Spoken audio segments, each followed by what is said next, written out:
Welcome, ladies and gentlemen, to Heroes CCL, presented by Roll20. I am DoA. With me are Grubby and Bahamut, and here we are, day 2, week 4.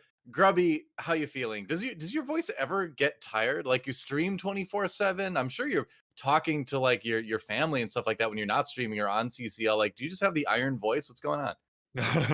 I get that when I'm solo casting, but when I'm joined with two such fine gentlemen as yourself, the voice gets some rest. But God, those 8 hour solo casts, it just wreaks havoc. I don't know how people do it, but I've got a great team here with me. DoA, Bahamut.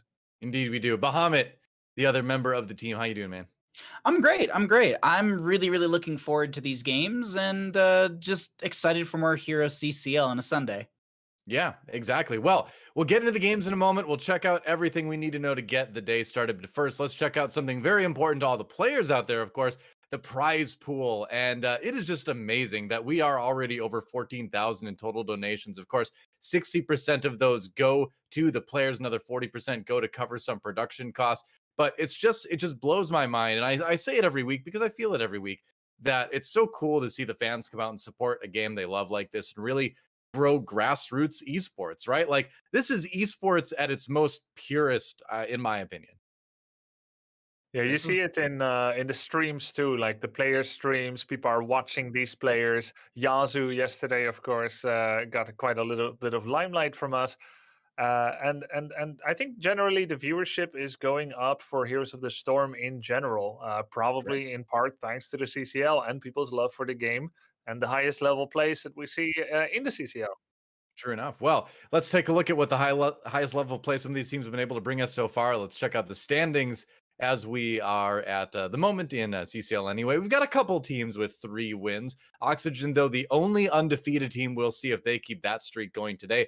Wildheart, Crowd Control, all 3 won. Simplicity as well, trying to add a 3 to that win column today. And then you've got teams like 30K, which a lot of people were rating quite highly, but didn't really find success until they got that 3-0 last week.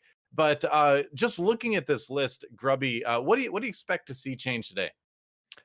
Well, there's one thing I don't expect to see change, and that's Oxygen, who is sitting now undefeated. And they're actually going to be the first match, but we'll see more about that later. I think that is not going to change. What we're going to see change is, well, I guess all the mid-lane teams, they're going to pull for the top 4 spots, and some of them will and some of them won't make it. Yeah, it's going to be interesting because we are starting to see a little bit of a separation, I feel like, between top 4 and bottom 4 teams. And while that could change, it's still early in the season. We are getting closer to that halfway point, and teams might be starting to sweat a little bit. But you know what makes me sweat? And probably Bahamut too. I'm just going to put the words in the mouth. Good plays. Great plays in Heroes of the Storm.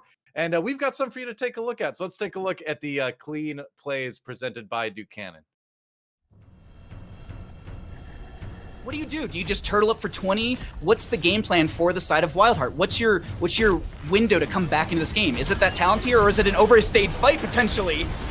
Yeah, I mean, as we watch Pizkid probably get blown up here the moment he comes out of bunker. No, there's a stay a while. Listen, the voice prison. All right, Deathwing is trying to salvage, going through with the Cataclysm. That's a lot of damage. Gaslow with a massive wombo combo. His ult, super massive black hole together with the bomb, gets 2 kills, probably 3. How about just doing that, Bahamut? Just getting incredibly organized while pretending to get caught on Blaze, covering with the stay a while and listen, and crafting a comeback. They see a win condition here and they're trying to make it happen. So they actually greeted for mid fort, which made sense because their mid fort got taken down by minions. Crowd Control now has positional advantage, but the boss is getting attacked. They're going for the boss! How can Crowd Control be completely blindsided on this? This is the most anticlimactic victory now guaranteed. What? Hello? I was waiting for this big showdown, for the big fight.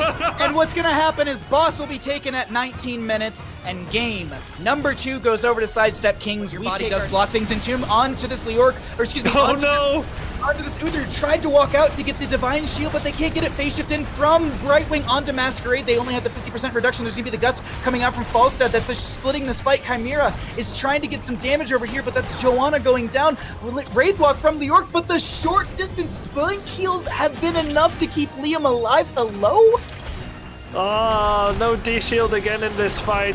That sucks for him. Now Apocalypse engage. That's gonna be it. 30k breaks apart the double support comp with repeated pickoffs in the lane before the objective. Be it on Malthael or be it on Uther. Great Siren's Call play, Lighthouse play, and now with the 5 versus 0 going for the core. It took 26 minutes, but that's how they like it. Clean, calculated, and safe. Oh, I wasted a gust? No, it's fine, you're safe. You just keep playing the map and then with the pick off before the objective. GG. Welcome back. Well, there you go. It's Duke Cannon's clean plays of the week. And we want to also shout out Roll20, our other title sponsor here for CCL. We love working with them. We know they've been supporting the Heroes of the Storm esports scene for a long, long time. And of course, if you're into the pen and paper RPGs and you're making that transition this year, like a lot of us had, to online RPG,